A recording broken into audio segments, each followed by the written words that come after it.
Good morning class 12। ये आपका next video है जनरेशन ऑफ मोबाइल टेक्नोलॉजी। ये 1G 2G 3G 4G 5G जितने आपने नाम सुने हैं इन सब के बारे में ये चैप्टर है। ठीक है, तो बारी बारी से एक एक जनरेशन को एक्सप्लेन करेंगे। तो सबसे पहले आते हैं फर्स्ट जनरेशन पे। ठीक है, देखो फर्स्ट जनरेशन ऑफ मोबाइल जो थे, जब स्टार्टिंग में वायरलेस कम्युनिकेशन स्टार्ट हुआ, मतलब वायरलेस कम्युनिकेशन का मतलब मैंने आपको पहले बताया था जो कॉर्डलेस फ़ोन के थ्रू था और बाद में मोबाइल भी उसमें इंट्रोड्यूस हो गया, वो हमारा फर्स्ट वायरलेस कम्युनिकेशन था।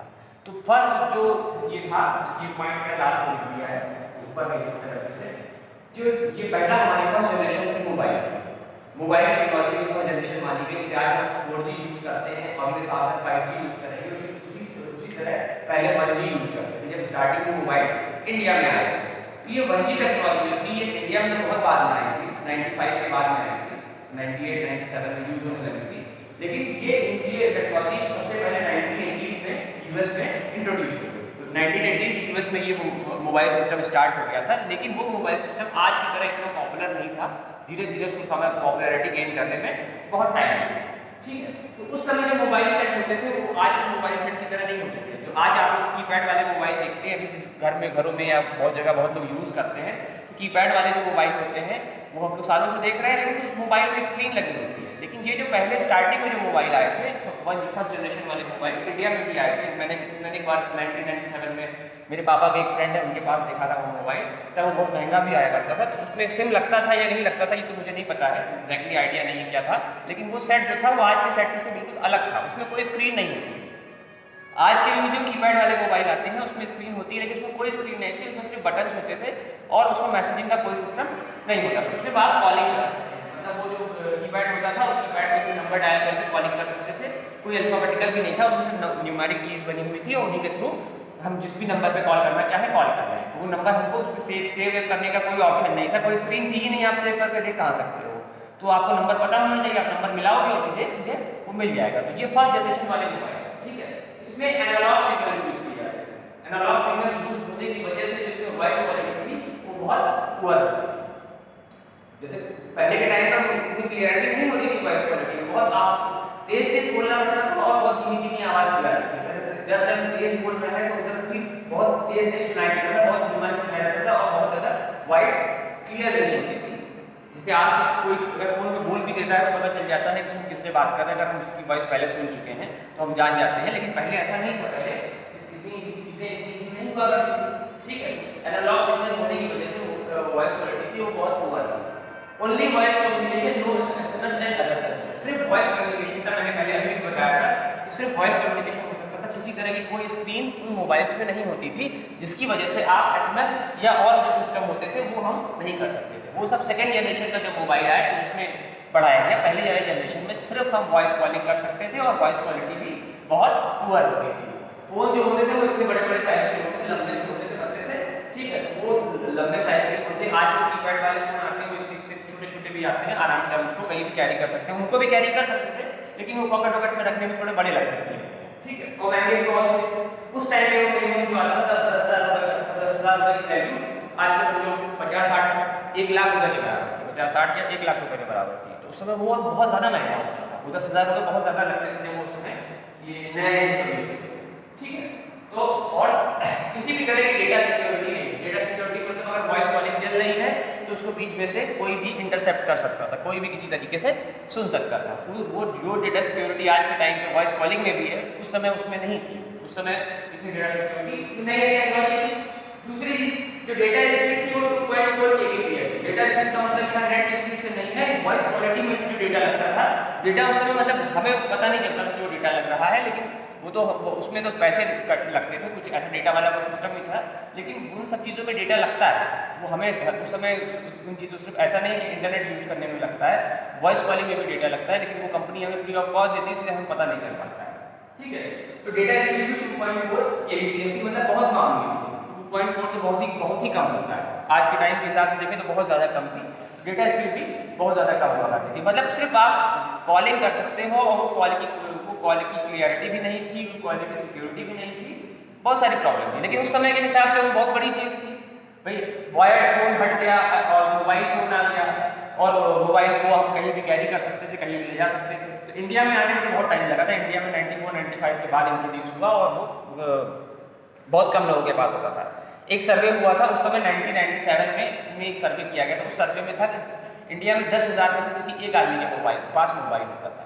और तब मोबाइल लग्जरी आइटम में आता था। मतलब मोबाइल जैसे आज मोबाइल तो हर कोई यूज़ कर रहा है, लेकिन एक टाइम ऐसा था कि मोबाइल को भी लग्जरी आइटम में गिना जाता था। मतलब सिर्फ बड़े लोग या पैसे वाले लोग ही उसे यूज़ कर सकते थे। लेकिन जैसे जैसे टाइम बीतता गया वो इतनी चीज़ सस्ती हो गई कि अब तो हर किसी के पास है, रिक्शे वाले हो, लेबर हो, हर कोई अच्छे मोबाइल यूज़ करता है। ठीक है, उसके बाद फर्स्ट जनरेशन मोबाइल के बाद सेकंड 1992 एग्जैक्ट डेट क्लियर नहीं, किसी बुक में 91 लिखा होता है, किसी बुक में 92 होता है। ठीक है, सेकंड जनरेशन जो पहली बार इंट्रोड्यूस हुआ था वो फिनलैंड में इंट्रोड्यूस हुआ था। फिनलैंड में यहाँ पे फिनलैंड लिखा हुआ है, लेकिन चूंकि नोकिया कंपनी जो फिनलैंड की है तो शायद नोकिया ने पहली बार उसे इंट्रोड्यूस किया होगा। फर्स्ट जनरेशन वाले मोबाइल तो मोटोरोला ने बनाए थे, ये तो मुझे याद है, मतलब कहीं मैंने पढ़ा था कि मोटोरोला जो कंपनी थी उसने सबसे पहली जनरेशन वाले मोबाइल बनाए थे। अभी भी है कंपनी मोटोरोला, इंडिया में मोटोरोला इतनी नहीं यूज़ होती, लेकिन बाकी पूरे ऑल ओवर वर्ल्ड मोटोरोला का बहुत ज़्यादा यूज़ है। ठीक है, तो मोटोरोला ने वो फर्स्ट जनरेशन वाले मोबाइल बनाए थे। सेकंड जनरेशन वाला हमारा जहाँ तक मुझे पता है नोकिया ने बनाया, क्योंकि फिनलैंड में बड़ी एक कंपनी है, मोबाइल कंपनी है जो इस तरह की चीज़ें बनाती है। तो 1991-92 में सेकंड जनरेशन का मोबाइल इंट्रोड्यूस हो गया था, लेकिन यहाँ पर बाद में आया था। यहाँ पर वो 2000 के बाद आया था। ये जो हम लोग आज जो आप लोग कीपैड वाले मोबाइल देखते हो, ये वाले मोबाइल यहाँ आने में बहुत टाइम लगा था। तो उसमें चीज़ें और अपग्रेड होकर डेटा स्पीड 64 kbps हो गई। ठीक है, text and multimedia messaging possible. अब ये जो मोबाइल थे सेकंड जनरेशन वाले, जो आजकल हम लोग कीपैड वाले मोबाइल छोटे वाले देखते हैं, वो सेकंड जनरेशन वाले वैसे ही हैं सारे मोबाइल। उसमें 2G सिम भी लग जाता है, फिर 3G सिम 4G सिम तो अभी आया, लेकिन पहले उनमें 2G सिम लगा के काम चल जाता था। तो वो उसमें हमारे टेक्स्ट मैसेजिंग पॉसिबल थी, मल्टीमीडिया मैसेजेस आ जा सकते थे, तो ये सारी चीज़ें पॉसिबल थी। उसमें छोटी सी स्क्रीन इंट्रोड्यूस थी, लेकिन फर्स्ट जनरेशन वाले में कोई स्क्रीन मोबाइल में नहीं थी। सबसे मेन चीज़ कि फर्स्ट जनरेशन के मोबाइल से ये कई गुना ज़्यादा बेटर था। और एक चीज़ और इसमें नहीं थी, वो थी GPRS। मैंने GPRS के बारे में इससे पहले वाली क्लास में आपको बताया था कि GPRS भी एक सर्विस हुआ करती थी। वो सर्विस आज नहीं होती है, क्योंकि आज हमारे पास एंड्रॉइड जैसे मोबाइल है और हमको नेट यूज़ करना बहुत ईजी हो गया है।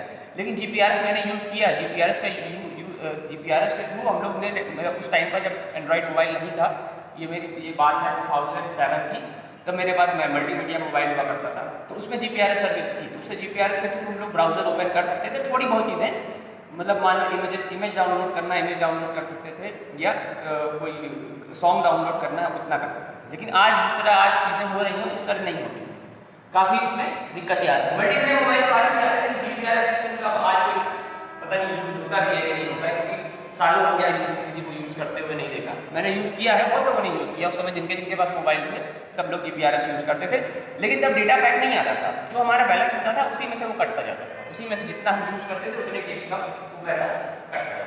ठीक है, तो फर्स्ट जनरेशन सेकंड जनरेशन में जमीन आसमान का डिफरेंस था। सेट भी चेंज हो गए, टेक्नोलॉजी भी चेंज हो गई और बहुत सारे डेटा स्पीड भी बढ़ गई, तो बहुत सारे चेंजेस हुए।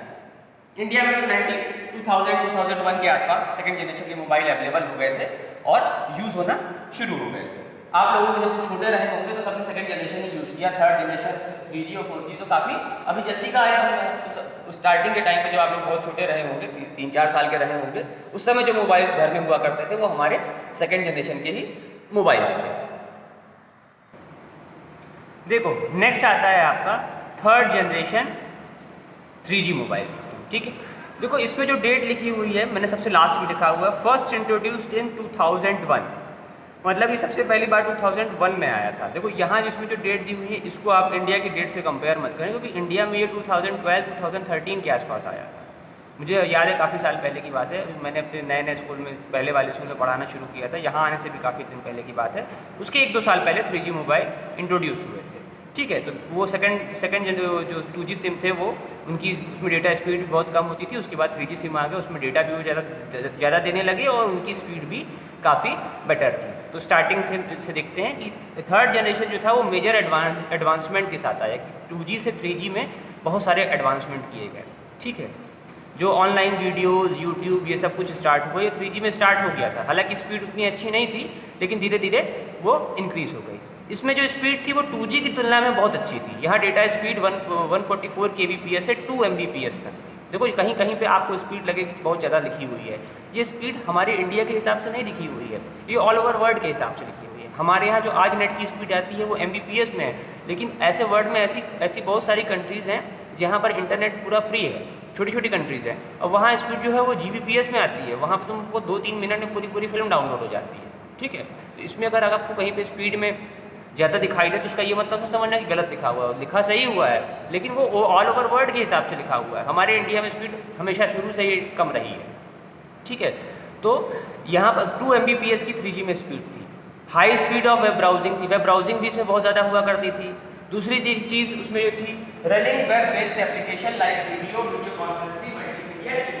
वीडियो कॉन्फ्रेंसिंग जो थी वो ये सेकंड थर्ड जनरेशन में इंट्रोड्यूस हुई। इससे पहले वीडियो कॉन्फ्रेंसिंग जो थी मतलब मोबाइल के through video conferencing, Google Duos और ये सब जो था वो सब नहीं हो पाता था। पहले लैपटॉप के थ्रू तो हो जाता था, ब्रॉडबैंड के थ्रू, लैपटॉप में ब्रॉडबैंड के थ्रू या हाई इंटरनेट कनेक्शन होता था, लेकिन मोबाइल से वीडियो कॉन्फ्रेंसिंग थी वो थर्ड जनरेशन की आ गई, जो कि आप आज भी काम करते हैं कि आज हमारे पास डेटा बहुत ज़्यादा है। मल्टीमीडिया ईमेल, सेकंड जनरेशन के मोबाइल में ईमेल भेज पाना पॉसिबल नहीं था, बाद में धीरे धीरे हुआ, लेकिन थर्ड जनरेशन वाले जो मोबाइल्स आए थे, सिम आए थे, उसमें वो चीज़ काफ़ी हाई क्वालिटी थी। देखो मोबाइल सिम दोनों ही था भाई, सिम 3G सिम आते थे और फिर वो उसके कॉम्पैटिबल मोबाइल्स आते थे, तभी जाके वो लग पाते थे। जो पुराने मोबाइल फ़ोन थे, पुराने एंड्रॉयड फ़ोन भी थे जो 2G थे। मेरे पास जो एक पहला एंड्रॉयड फ़ोन था वो 2G था सैमसंग का, उसमें 3G सिम नहीं चलता था।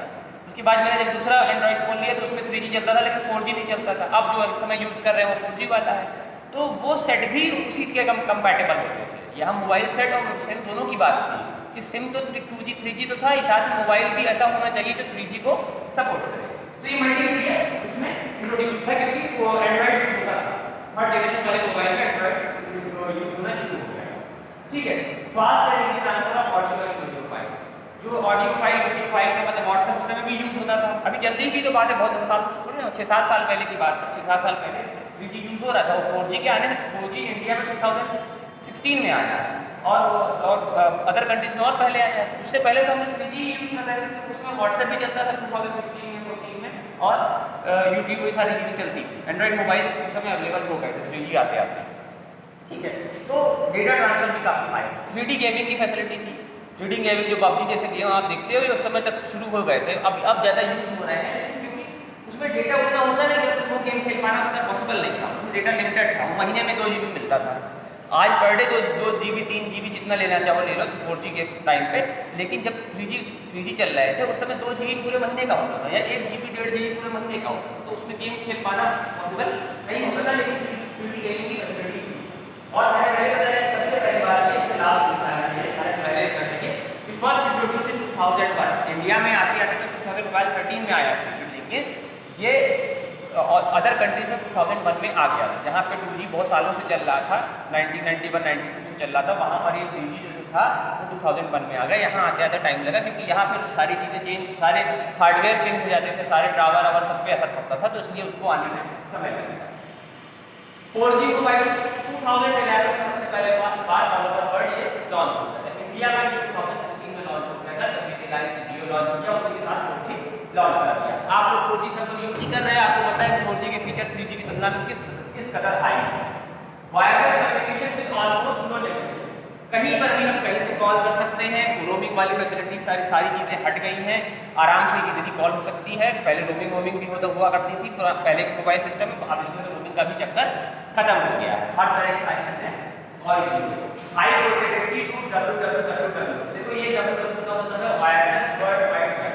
ठीक है, यहाँ पर वर्ल्ड वाइड वेब ब्राउजिंग जो थी वो हम ब्राउजर के थ्रू भी इंटरनेट चला सकते हैं, और वो वायरलेस वर्ल्ड वाइड वेब है, मतलब उसके लिए हमको कंप्यूटर या लैपटॉप की ज़रूरत नहीं है, हम इजीली मोबाइल से वेब ब्राउजिंग कर सकते थे, और वो भी हाई क्वालिटी, मतलब ये बहुत ज़्यादा सपोर्ट है। पुराने वाले में सपोर्ट करता था, लेकिन इतने अच्छे से नहीं था, और क्वालिटी भी बहुत पुअर थी।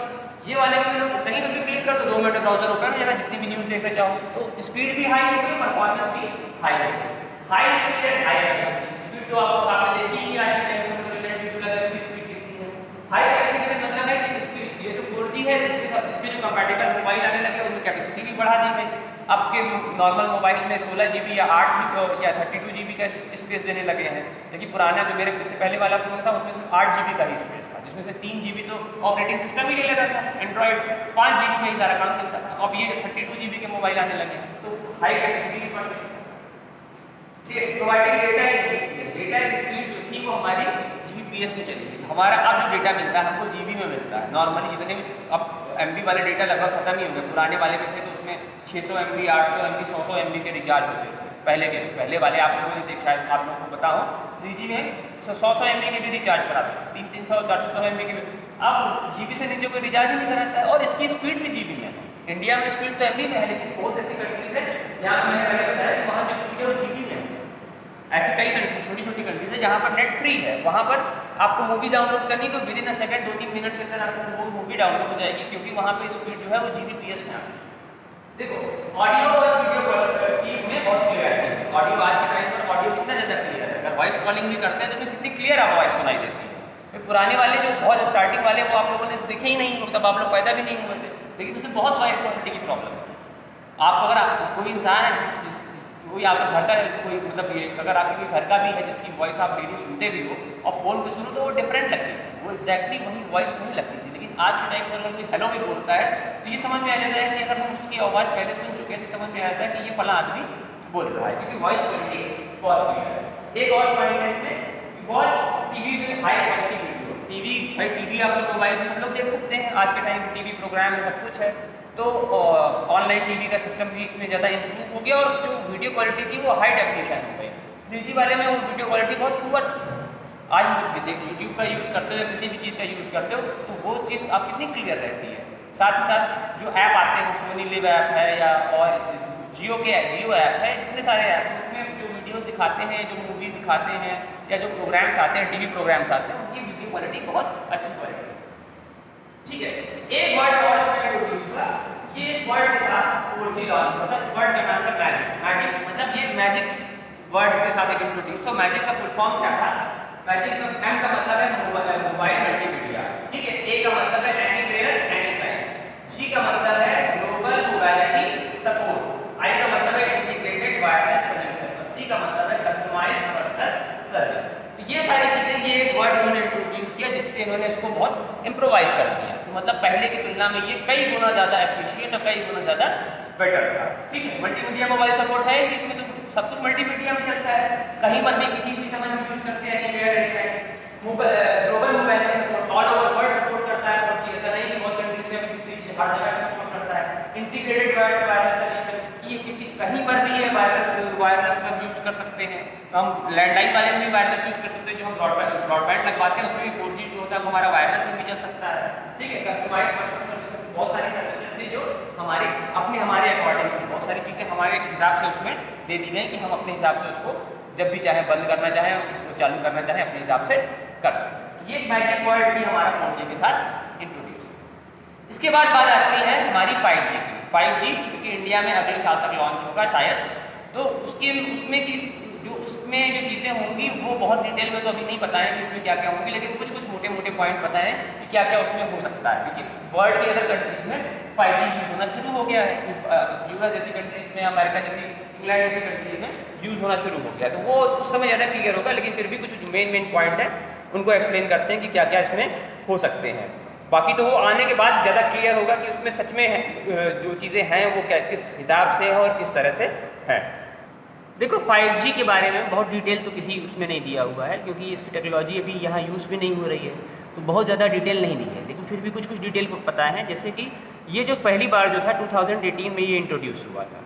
ठीक है, यहाँ तो अभी इंट्रोड्यूस होने में 2021 में शायद हो जाए, इस साल होने वाला था, लेकिन अभी नहीं हुआ है। हालांकि 5G सपोर्टिंग मोबाइल्स आ गए हैं, लेकिन 5G टेक्नोलॉजी आने में कुछ दिन अभी बाकी हैं, उसके बाद 5G टेक्नोलॉजी आ जाएगी। क्लाउड कंप्यूटिंग की फैसिलिटीज़ में बहुत ज़्यादा बेटर होगी। पहले वाले में भी क्लाउड कंप्यूटिंग थी, लेकिन इस वाले में क्लाउड कंप्यूटिंग कई गुना ज़्यादा बेटर होगी।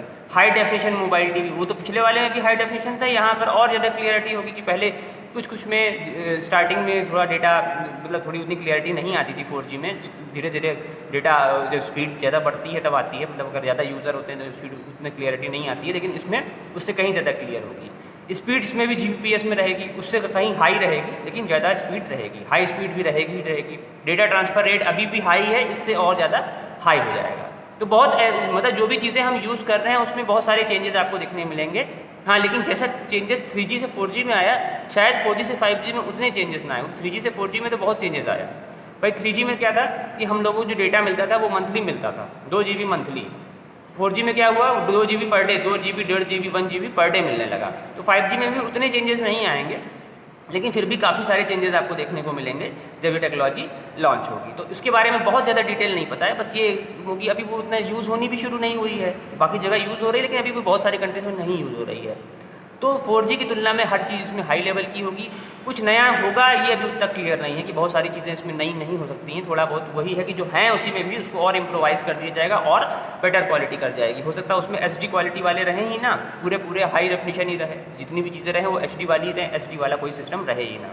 ठीक है, तो जैसे जैसे ये और आगे आती जाएगी टेक्नोलॉजी तब पता चलेगा कि इसमें क्या क्या है, लेकिन जो मेजर पॉइंट्स हैं वही है, क्लाउड कंप्यूटिंग को सपोर्ट करेगा। हालांकि 4G भी सपोर्ट करता है लेकिन ये ज़्यादा बेटर सपोर्ट करेगा, 5G में ज़्यादा अच्छे से सपोर्ट करेगा। नेक्स्ट जो पॉइंट आता है इसमें जो मैंने आपको लिखवाए हैं technologies 1G, 2G, 3G, 4G और 5G के बाद लिखवाया है मोबाइल प्रोसेसर। मोबाइल प्रोसेसर क्या होता है, जैसे हमारे कंप्यूटर में प्रोसेसर होते हैं, उस प्रोसेसर के जो प्रोसेसर होता है, प्रोसेसर और रैम मिलकर कंप्यूटर की स्पीड को तेज करते हैं, उसी तरह से मोबाइल का भी अपना एक प्रोसेसर होता है। ठीक है, हर मोबाइल में अपने, जैसे उसमें जो प्रोसेसर होता है नॉर्मली इंटेल का होता है, इसमें पता नहीं किस कंपनी में अलग अलग कंपनीज़ के आते हैं, उसमें तो इंटेल के ही सबसे ज़्यादा इंटेल और AMD होता है, इसमें बहुत सारी कंपनीज़ के अपने अलग अलग प्रोसेसर आते हैं, तो वो उसी हिसाब से उनकी प्रोसेसिंग स्पीड जो होती है वो हाई होती है। तो मोबाइल प्रोसेसर भी कंप्यूटर के प्रोसेसर की तरह ही वर्क करता है, बस वहाँ प्रोसेसर की चिप जो होती है वो थोड़ी छोटी होती है, यहाँ बहुत ही ज़्यादा छोटी होती है क्योंकि मोबाइल के अंदर लगती होती है, तो छोटी सी चिप होती है जो उसकी प्रोसेसिंग को कंट्रोल करता है। देखो मोबाइल हो या CPU हो,